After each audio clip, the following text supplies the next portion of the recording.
Just imagine you are living in a small tribe, surrounded by mountains and a peaceful life. Suddenly, a giant, powerful and unbeatable empire begins to expand, swallowing everything in its path. And this empire, my friends, is Rome, with its immense armies and reputation for winning any battle. Now think, what if you were this small people, the Samnites, with your whole life turned upside down, seeing the great Rome arriving right at your door? What would you do? The Samnites, a determined and fierce people, faced the Roman giant with all the strength they had. But what no one imagined is that, by a hair's breadth, the Samnites almost completely changed the course of history. How? That you will find out now, because what happened in this fight is hair-raising. The Romans were used to winning, but the Samnites were not just any people. They used the mountains, their courage, and even the desperate hope of saving their culture to try to give Rome the biggest fight of all. And for a moment, it seems like they could have won. What would have happened if they had defeated Rome, and how could that have changed the future of the world? Stay tuned, because the story you're about to hear will surprise you. If you're not yet subscribed to the channel, take advantage now to be part of our community. Every interaction you make makes this space more special. Resistance against Rome and the Samnite Wars. The Samnite Wars, which took place between 343 and 290 BC, represent one of the greatest challenges faced by Rome in its rise to absolute power over Italy. What many don't know is that the Samnites, a determined and fierce people, were willing to do anything to maintain their autonomy, and their resistance strategies against the Roman giant helped define the military history of the time. Imagine for a moment the scenario: Rome, a city that had conquered several peoples around it, was expanding at an alarming rate. However, to the south, in the mountainous region where the Samnites lived, Rome encountered a worthy obstacle. Unlike other tribes who had been easily overpowered or surrendered, the Samnites were willing to fight for their land, freedom, and culture. This determination was evident from the beginning. When Rome began hostilities, many expected a quick and decisive victory, but what the Romans did not know was that the Samnites would not be easy prey. The Samnites, with their vast experience in mountainous terrain, knew exactly how to use geography to their advantage. The mountains and valleys of their region were a natural labyrinth, perfect for ambushes, surprise attacks, and quick skirmishes. The Roman forces, accustomed to more direct pitched battles, were disoriented and exposed to the Samnites' guerrilla tactics. One of the Samnites' first major victories came at the Battle of the Caudine Forks in 321 BC, where the Romans, in a series of miscalculated military maneuvers, ended up surrounded and forced to surrender. It was a humiliation for Rome, which had to allow its troops to march home with bowed shoulders, having been under the yoke of a dishonorable agreement. This victory gave the Samnites a breather, showing the world, and especially Rome, that they were not willing to give in. This episode boosted the Samnites' morale and encouraged them to continue resisting. Rome, however, was not intimidated. It quickly learned from the mistakes made at the Battle of Caudine and began a series of reforms to its army. But the Samnites, who already had the advantage of the terrain, were very well prepared for the next phase of the war. They used their network of local and tribal allies, knew the secret paths in the mountains, and knew how to attack by surprise, making any Roman advance more difficult than ever. The Romans tried on several fronts. They attacked the Samnite cities, cut off their supply routes, and eventually surrounded the main pockets of resistance. But even so, the Samnites did not give in. The campaigns were long and grueling. Rome, which had initially underestimated the Samnites' resilience, began to realize that the war would not be as simple as it seemed. The Romans tried and failed several times to subdue these mountain people. Here, something crucial happened in the war. Samnite resistance forced Rome to rethink its military approach. Rome, known for its ruthless tactics and organization, was challenged to evolve in order to survive. This situation brought about major changes, not only on the battlefield, but in the very mindset of the Romans.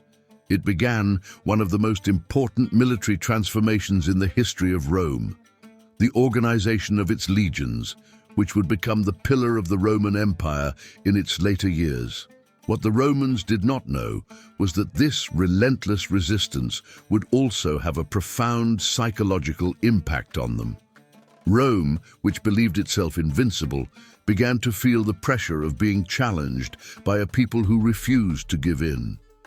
Each lost battle and each Samnite victory increased the feeling of insecurity on the streets of Rome. But as much as the Samnites resisted bravely, the resistance seemed to be increasingly lonely. Why? The answer is simple. While the Samnites were willing to fight for the survival of their autonomy, Rome, in turn, was built on a ruthless mentality of conquest. The Roman political system, based on expansion and control, did not accept the idea that a people could challenge its rule without suffering the consequences. The pressure to subdue the Samnites came not just from the generals or the troops, but from the very structure of the Roman Republic, which saw any resistance as a threat to its supremacy. Can you imagine the growing tension in the meetings of the Roman Senate? With each setback, the Romans had to re-evaluate their strategies. Was it possible to defeat such a stubborn people without destroying everything around them? Or would Rome have to learn a hard lesson in humility? The pressure was mounting. Have you, who are here following this battle, ever wondered how you would have reacted if you were in the shoes of a Roman soldier, watching your legion be defeated by such a cunning enemy? As the war dragged on, you could begin to feel the tension in the air. What would happen in the next big battle? Would the Samnites, with their incredible ability to use the terrain to their advantage, continue to surprise the Romans? Or would the empire find a way to finally break their resistance? It is not every day that we see such a strong empire being challenged like this. At the end of this first great act of history, we see a panorama where Rome begins to understand that its victories are not guaranteed, and that, even with its military strength, it can be challenged by people who know their land and their own strengths. The battle between Rome and the Samnites is much more than a fight between armies.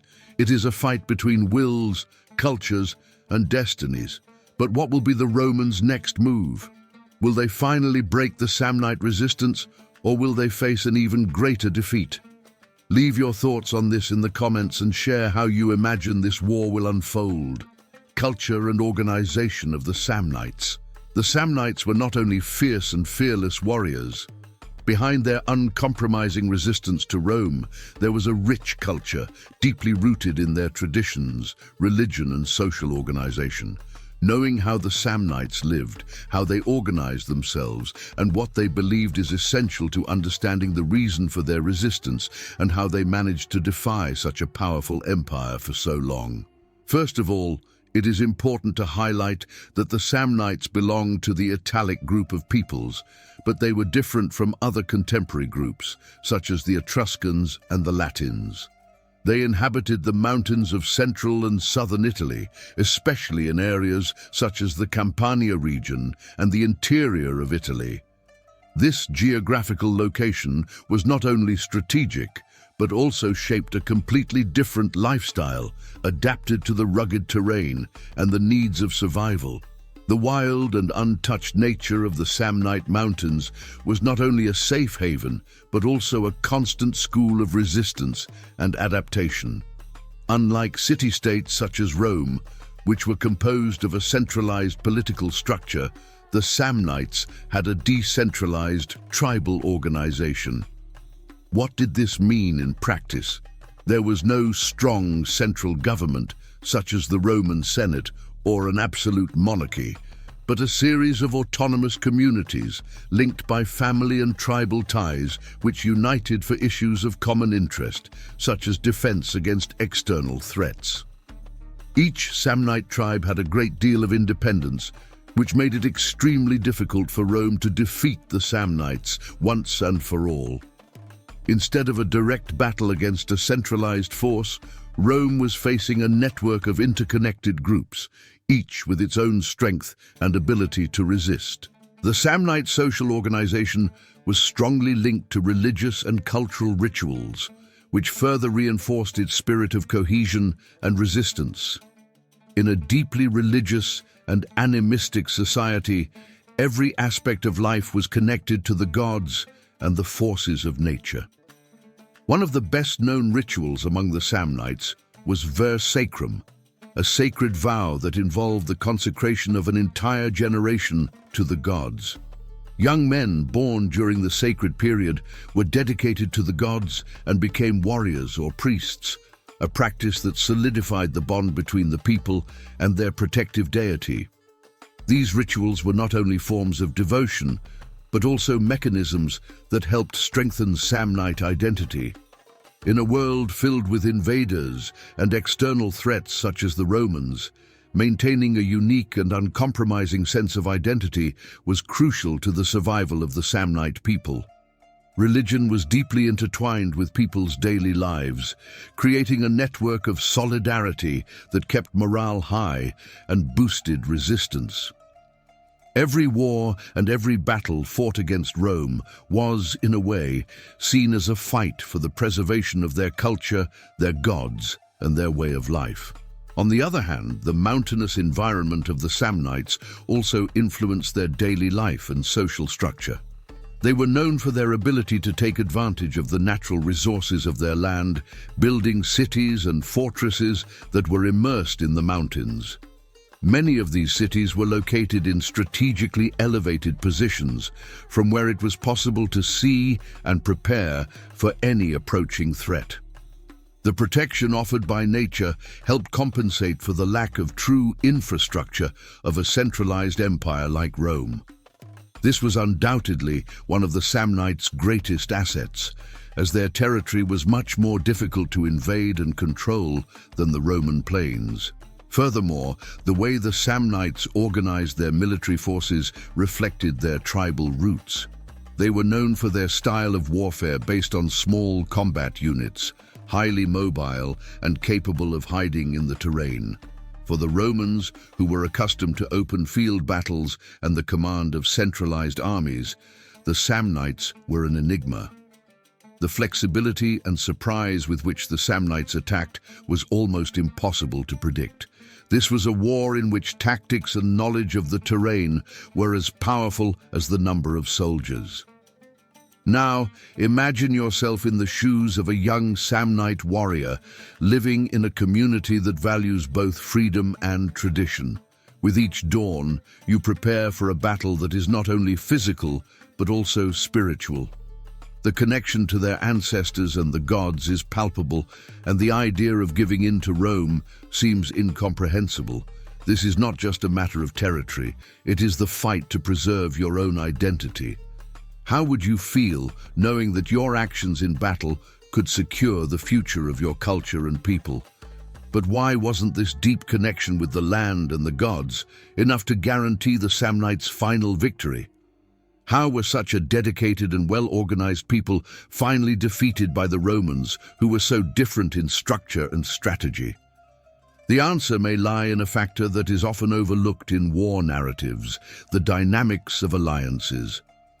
Although the Samnites were highly organized tribally, their lack of political cohesion and the fragility of alliances with other Italic peoples were determining factors in their downfall.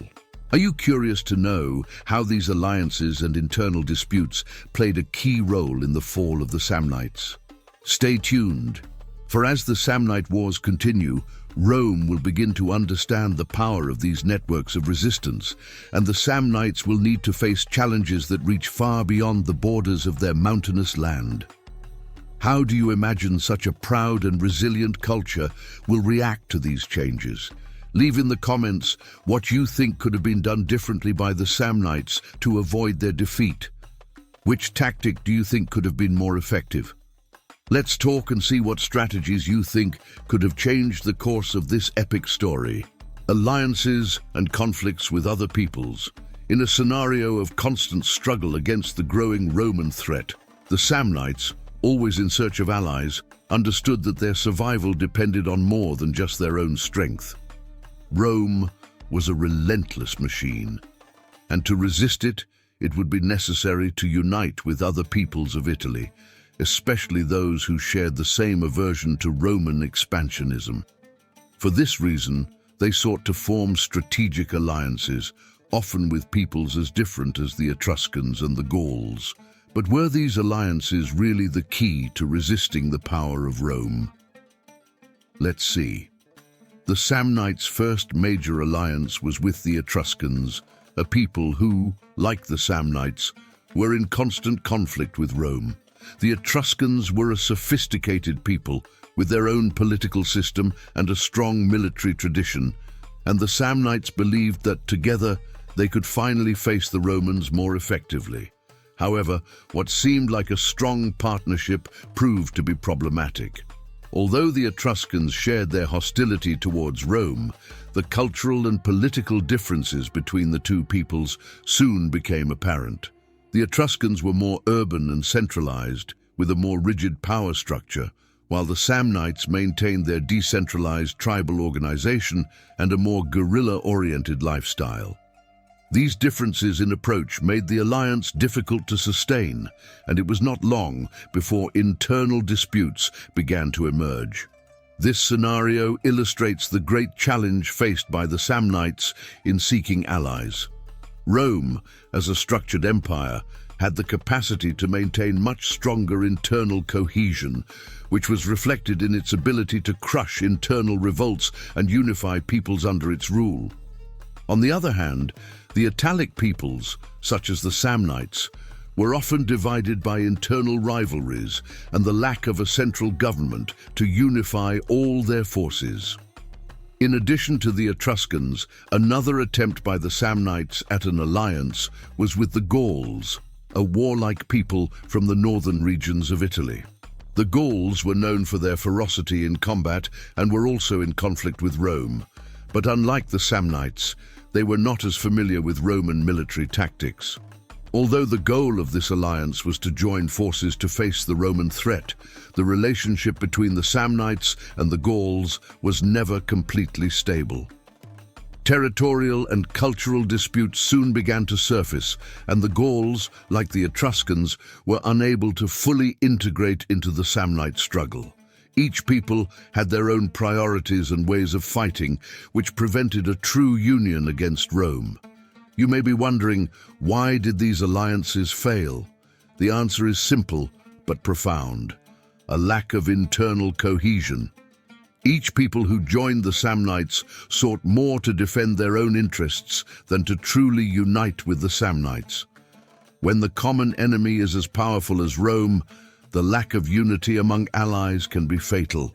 Internal disputes, whether over territorial, political, or cultural issues, weaken any resistance, no matter how formidable it may be. The tension between these peoples, despite the intentions of alliance, ended up resulting in a series of betrayals and weakening of the Samnite forces. Each internal conflict was an opportunity for Rome to advance further in its journey of conquest. But this process was not linear. During the Samnite Wars, Rome had to deal with these unstable fronts and therefore developed adaptable military tactics, which were able to adjust to the terrain and fighting styles of the different peoples of Italy. Realizing the fragility of these alliances, Rome became increasingly strategic, creating internal divisions and sabotaging any attempt at unified resistance. The Roman Empire began to infiltrate the weaknesses of the Samnites and their allies, offering advantageous pacts to the peoples who eventually turned against the Samnites. The Roman ability to play on the internal rivalries of their enemies was one of the major factors that ensured their success, while the Samnites and their allies found themselves divided and suspicious of each other. A clear example of this was the city of Capua, one of the most important in Campania.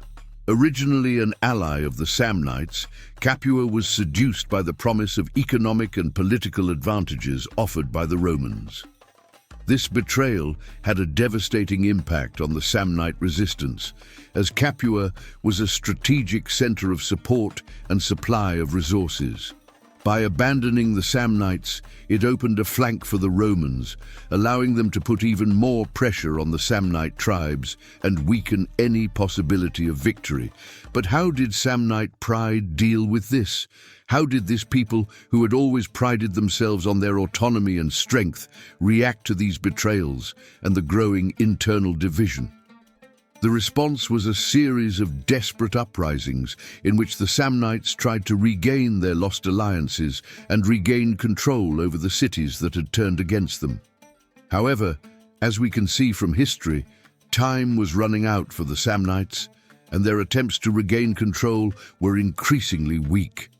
Each lost battle and each broken alliance brought them closer to an inevitable fate. Did you know that despite the hardships, Rome faced some of its greatest challenges during these failed Samnite alliances? Imagine how different history would have been if these alliances had been stronger and more cohesive. What would have happened if, for example, the Samnites had managed to completely unite the Etruscans and the Gauls into a single, unbeatable resistance? Let's reflect on this together. What would have been the impact of this union on the future of Rome? Would the empire have expanded as we know it today? Now it's your turn to enter the scenario. How do you think the alliances between the Samnites and their neighbors could have been more effective? Leave your ideas in the comments and share with us your view on this part of history. The Samnite decline, the fall of an empire in the making. As the Samnite Wars progressed, the Samnite resistance began to weaken. What had seemed like a formidable obstacle to Rome's rise began to crumble in the face of an unrelenting imperial force. But what really caused the Samnites' ultimate decline? It was not their military defeats alone, but rather a combination of internal and external factors that dismantled the Samnite people's ability to hold their own against the empire. Let's take a closer look. On the battlefield, the Samnites had always been known for their bravery and unpredictable tactics, which made the Romans tremble. However, the endless repetition of the Samnite Wars had exhausted their resources and weakened their forces. Rome, for its part, was able to masterfully use its previous victories to reshape its tactics, focusing on adapting and constantly improving its war machine. What the Samnites faced was a romantic resistance, which not only grew stronger, but also more intelligent with each defeat it inflicted. But the resistance was not limited to the battlefield. The Samnites, as we have mentioned, faced a scenario of internal disunity, aggravated by the constant betrayals of former allies.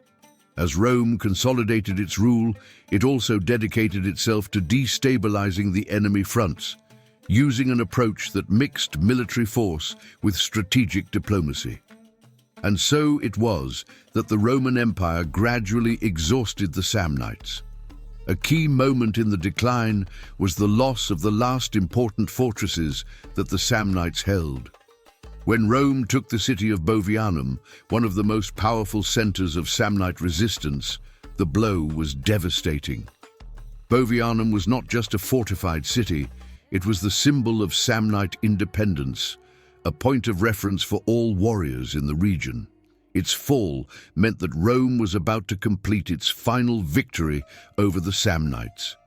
With Bovianum under its control, Rome not only destroyed one of the last sources of military resistance, but also seized vital resources that further weakened the Samnite forces. This made any form of organized resistance impossible, and the Samnites' hopes of a military revival were dashed in the face of Roman superiority.